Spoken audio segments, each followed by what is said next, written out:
Assalamu alaikum wa rahmatullahi wa barakatuh. Chers frères et sœurs en Allah, bienvenue sur votre chaîne Espoir en Allah, l'espace où nous plongeons ensemble dans les profondeurs de la conscience humaine, les mystères de l'âme et la lumière infinie de la sagesse islamique. Aujourd'hui, une question essentielle. Qu'est-ce qui détourne vraiment l'être humain de son chemin vers le paradis? Est-ce la peur, l'argent ou les démons intérieurs de la méchanceté? Et surtout, comment purifier notre cœur pour espérer la rencontre avec Allah? Avant de commencer, je vous invite à vous abonner à Espoir en Allah, à aimer la vidéo, à la partager autour de vous et à laisser vos commentaires et vos réflexions. Ensemble, faisons de cette chaîne un lieu de rappel et de lumière. Les démons, chers frères et sœurs, ne sont pas seulement ces créatures invisibles que nous imaginons rôder autour de nous, ils sont une présence constante qui tente de s'immiscer dans nos pensées, de modeler nos désirs et de détourner nos intentions. Le prophète nous a avertis avec des paroles claires que Shaitan circule dans le corps de l'homme comme le sang circule dans ses veines, une métaphore puissante qui nous rappelle que son influence est intime, subtile et permanente, et qu'elle se cache souvent là où nous croyons être les plus forts. Il ne se contente pas de nous pousser au péché visible, il insuffle dans nos cœurs la jalousie, la rancune, la haine, et parfois même l'orgueil déguisé en piété. Allah nous a rappelé cette vérité fondamentale en disant « Certes, le diable est pour vous un ennemi. Prenez-le donc comme un ennemi. Il ne fait qu'appeler ses partisans pour qu'ils soient des gens de la fournaise. » Sourate Fatir 35:6. Et cette injonction est bien plus qu'un avertissement, c'est une stratégie spirituelle. Identifier l'ennemi, le reconnaître, et surtout ne pas lui accorder une place dans nos vies. Mais la question demeure. Comment combattre un ennemi qu'on ne voit pas, un adversaire qui ne se présente pas comme un soldat armé, mais comme une pensée séduisante, une tentation subtile, une idée qui nous semble parfois légitime? C'est là que réside le piège, car Shaitan n'apparaît pas avec des cornes et des flammes. Il se déguise en logique, en confort, en désir apparemment inoffensif. Il chuchote « Fais-le, ce n'est pas si grave ». Et c'est là que commence la chute. Pas dans les grands péchés immédiatement, mais dans les petites fissures de l'âme qui finissent par ouvrir une brèche béante. Il est dit qu'un homme demanda un jour à un sage « Comment puis-je vaincre mon démon intérieur ?» Et le sage répondit « En nourrissant ton âme de foi et non tes passions, car le démon se nourrit de tes faiblesses. » Et cette réponse devrait résonner en chacun de nous comme un rappel constant que la lutte n'est pas extérieure, elle est intérieure, car l'ennemi ne trouve d'accès que là où nous lui en laissons un. Chaque colère non maîtrisée, chaque regard interdit, chaque rancune entretenue, chaque jalousie cachée est une porte entr'ouverte par laquelle Shaitan s'installe confortablement. Et une fois installé, il ne se contente pas d'être un invité, il devient maître de maison, influençant nos décisions, nos relations et même notre adoration. C'est pour cela que les savants disent donc que la plus grande bataille n'est pas celle contre les armées visibles, mais celle contre l'ego et le démon qui l'attise. Allah nous a donné des armes dans ce combat. Le dhikr qui brûle Shaitan comme le feu consume la paille, la prière qui ferme ses portes, le Coran qui dévoile ses stratagèmes, le jeûne qui brise ses chaînes et l'invocation sincère qui repousse ses souffles empoisonnés. Mais la vérité est que bien souvent, nous sous-estimons cet ennemi, nous le négligeons. Nous pensons que nous sommes trop forts pour tomber dans ses pièges. Et c'est précisément cette arrogance qui devient notre faiblesse. Car Shaitan ne cherche pas à abattre les montagnes. Il cherche à fissurer les pierres goutte après goutte jusqu'à ce qu'elles cèdent. Réfléchissons donc. Combien de nos colères viennent réellement de nous et combien sont soufflées par lui? Combien de nos paroles blessantes sont dictées par notre ego et combien sont nourries par son venin? Combien de nos distractions dans la prière sont des oublis humains et combien sont des suggestions diaboliques? Un homme sage disait « Le démon n'a pas besoin de t'arracher ta foi. Il lui suffit de t'occuper pour que tu oublies de la nourrir. Et c'est ainsi que l'âme s'assèche, que le cœur s'endurcit, que la lumière s'éteint peu à peu. » Imaginez un instant, chers frères et sœurs, que vous êtes dans une maison dont les portes sont ouvertes de toutes parts et qu'un voleur rôde à l'extérieur. Combien de temps pensez-vous qu'il lui faudra pour entrer et prendre ce qu'il veut? Et maintenant, imaginez que ce voleur n'est pas un étranger, mais un ennemi qui connaît vos habitudes, vos faiblesses, vos passions, vos colères, vos envies, vos tristesses, et qu'il utilise chacune d'elles comme une clé adaptée à votre serrure intérieure, n'est-ce pas là un danger encore plus grand? Shaitan connaît mieux nos faiblesses que nous-mêmes, mais il ne peut rien contre celui qui s'abrite auprès d'Allah. Il ne peut rien contre un cœur occupé par le dhikr. Il ne peut rien contre une langue qui répète « La ilaha illa Allah ». Il ne peut rien contre des yeux qui pleurent par crainte d'Allah. Le prophète a dit « Lorsque l'homme mentionne Allah, le diable se retire en se rapetissant comme une mouche. Mais lorsqu'il oublie Allah, il devient grand et prend de l'importance. » Et c'est là que se trouve le secret. Nous ne pouvons vaincre ce démon invisible par nos seules forces, mais par la lumière d'Allah, par la conscience qu'il est avec nous, par la certitude que sa protection est plus forte que les ruses de Shaitan. Alors posons-nous sincèrement cette question, chers frères et sœurs. Quelle faiblesse laissons-nous encore à Shaitan pour qu'il prenne place dans nos cœurs? Il était une fois, dans une petite ville commerçante, un homme simple qui vivait de son travail quotidien. Et bien que ses revenus fussent modestes, son cœur était léger et son foyer empli de sérénité. Chaque soir, il rentrait fatigué mais heureux, car il savait que son pain venait d'un effort honnête et que sa famille se couchait avec le sourire.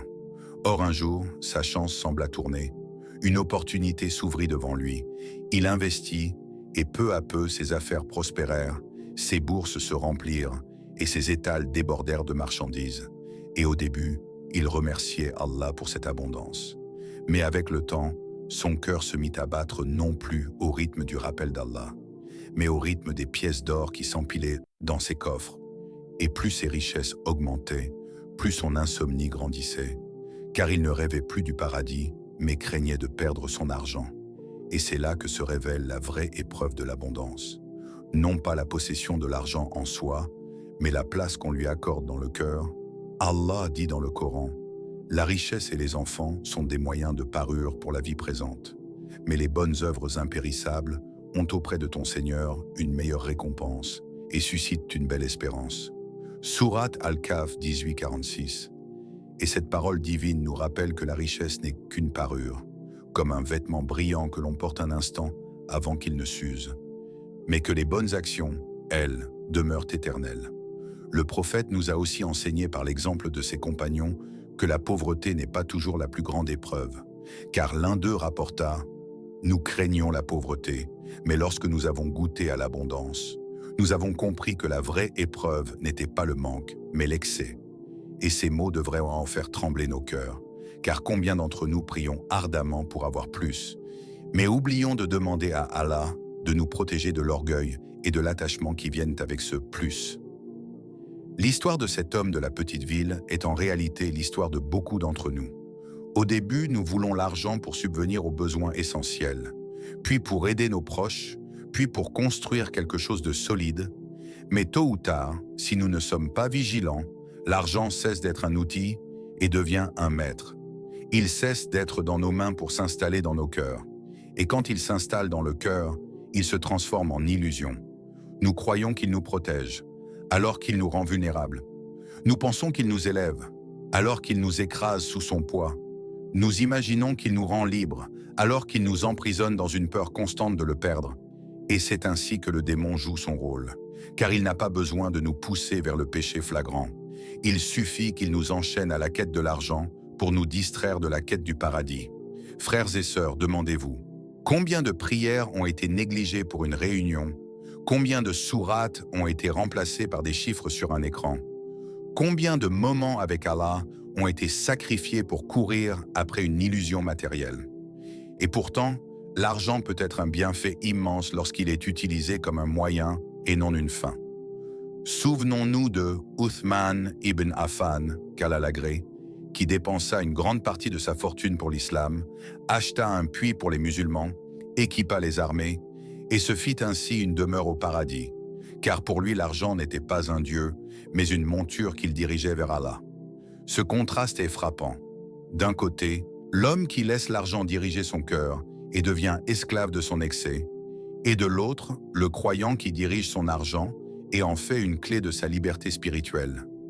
La différence n'est pas dans le nombre de pièces, mais dans l'état du cœur, car comme le disait un sage, « L'argent dans la main est une bénédiction, l'argent dans le cœur est une malédiction. » Et si nous méditons sur cette phrase, nous comprendrons pourquoi Allah nous met en garde, à travers ces versets, contre l'attachement aux biens de ce monde.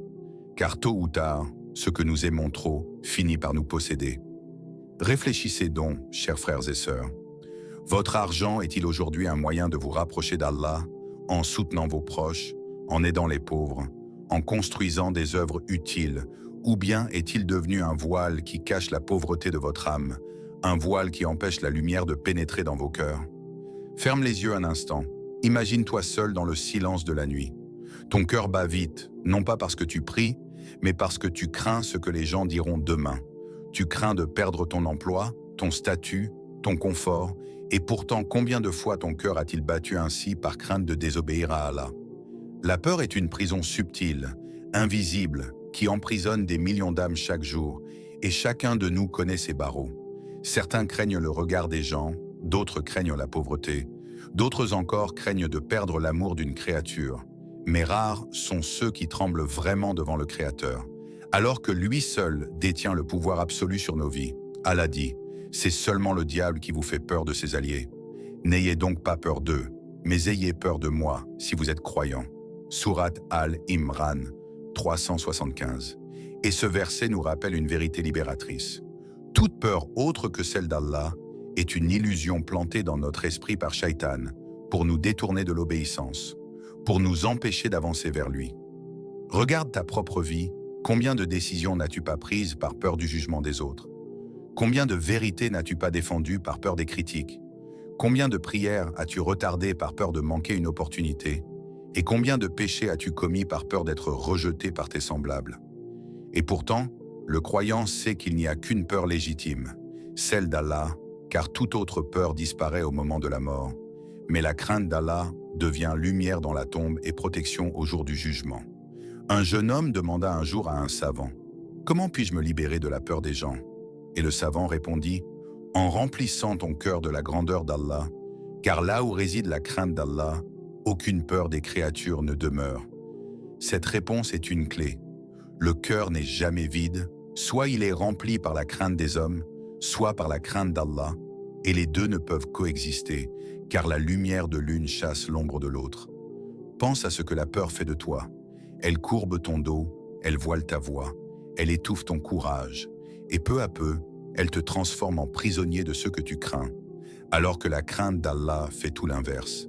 Elle te redresse, elle rend ta voix plus sincère, elle libère ton courage, et elle te transforme en serviteur libre, car tu n'as plus besoin de plaire aux créatures. Tu cherches seulement le regard du Créateur. Imagine un croyant qui se tient debout dans sa prière alors que son entourage se moque. Il tremble, non de leur rire, mais de la majesté de celui devant qui il se prosterne, et compare-le à celui qui rit avec les autres, qui se moque, qui renie ses valeurs par peur de paraître différent. Lequel des deux est réellement libre et lequel est enchaîné? L'histoire de la peur est l'histoire de notre vie. Enfants, nous craignons l'obscurité. Adultes, nous craignons la pauvreté. Vieillards, nous craignons la mort. Mais le croyant apprend à transformer cette peur en lumière, car il comprend que la vraie obscurité est celle d'un cœur sans foi, que la vraie pauvreté est celle d'une âme sans œuvre, et que la vraie mort est celle qui conduit à la colère d'Allah. Combien de prophètes et de justes se sont levés face à des tyrans sans trembler, parce que leur cœur tremblait déjà devant Allah, et combien d'hommes puissants se sont effondrés devant un simple murmure du peuple, parce que leur cœur n'a jamais connu la crainte d'Allah. La peur est un test. Soit elle te paralyse et t'éloigne d'Allah, soit elle te pousse à courir vers lui pour chercher refuge, car Allah est celui qui dit « Ne crains rien, je suis avec toi, j'entends et je vois tout ». Sourate Taha 20, 46. Et ces paroles adressées à Moïse lorsqu'il allait affronter Pharaon sont aussi pour toi, elles sont pour chaque croyant qui tremble. Pour chaque âme qui doute, pour chaque cœur qui hésite, elles sont un rappel que la compagnie d'Allah est la seule sécurité véritable. Alors demande-toi sincèrement, toi qui écoutes ces paroles, qu'est-ce qui, aujourd'hui, paralyse ta foi? Est-ce la peur des hommes ou la crainte d'Allah? Et si ton cœur penche vers la première, alors sache que tu vis dans une prison dont les murs sont faits d'illusions. Mais si ton cœur penche vers la seconde, alors tu es déjà sur le chemin de la liberté éternelle. Imagine ton cœur comme un jardin secret, Une terre fertile où chaque pensée est une graine, chaque émotion une pluie, chaque intention un rayon de soleil. Et demande-toi, que fais-tu pousser dans ce jardin? Certains y sèment de la rancune, et le sol se couvre d'épines. D'autres y laissent pousser l'orgueil, et les arbres deviennent stériles. Mais ceux qui purifient leur cœur en y semant le souvenir d'Allah, voient fleurir des arbres dont les racines s'ancrent dans la foi et dont les fruits nourrissent en l'âme d'une douceur éternelle. Car Allah dit, « Le jour où ni les biens, ni les enfants ne seront d'aucune utilité, sauf celui qui vient à Allah avec un cœur saint. » Sourate Ash-Shu'ara 26, 88 à 89. Et ce verset devrait résonner comme un tonnerre dans notre conscience. Ce ne sont pas nos diplômes, nos comptes bancaires ou nos réussites sociales qui pèseront dans la balance, mais l'état de ce petit morceau de chair qui bat dans notre poitrine, ce cœur que le prophète a décrit en disant « Certes, il y a dans le corps un morceau de chair. S'il est sain, tout le corps est sain. Et s'il est corrompu, tout le corps est corrompu. C'est le cœur. » Rapporté par Al-Bukhari et Muslim. Or, purifier son cœur n'est pas un acte ponctuel, c'est une lutte quotidienne, une vigilance de chaque instant, comme celui qui garde une source claire, en empêchant la poussière et la boue de la troubler. Car les illusions de ce monde sont comme un vent chargé de sable qui tente d'obscurcir l'eau limpide de notre intériorité. Parfois, une seule goutte de rancune suffit à troubler tout un océan d'adoration. Une seule jalousie non soignée peut infecter une vie entière de prière. Un seul orgueil peut détruire des années de bonne action. Alors purifier son cœur, c'est apprendre à laver ses impuretés chaque jour, par le dhikr, par le repentir, par le pardon, par la gratitude. C'est transformer chaque épreuve en rappel, chaque succès en humilité, chaque chute en élévation. Imagine que ton cœur est une lampe et que la foi en est l'huile. Plus tu alimentes cette lampe par le souvenir d'Allah, plus sa lumière grandit et chasse les ténèbres de la peur, de l'avidité, de la haine.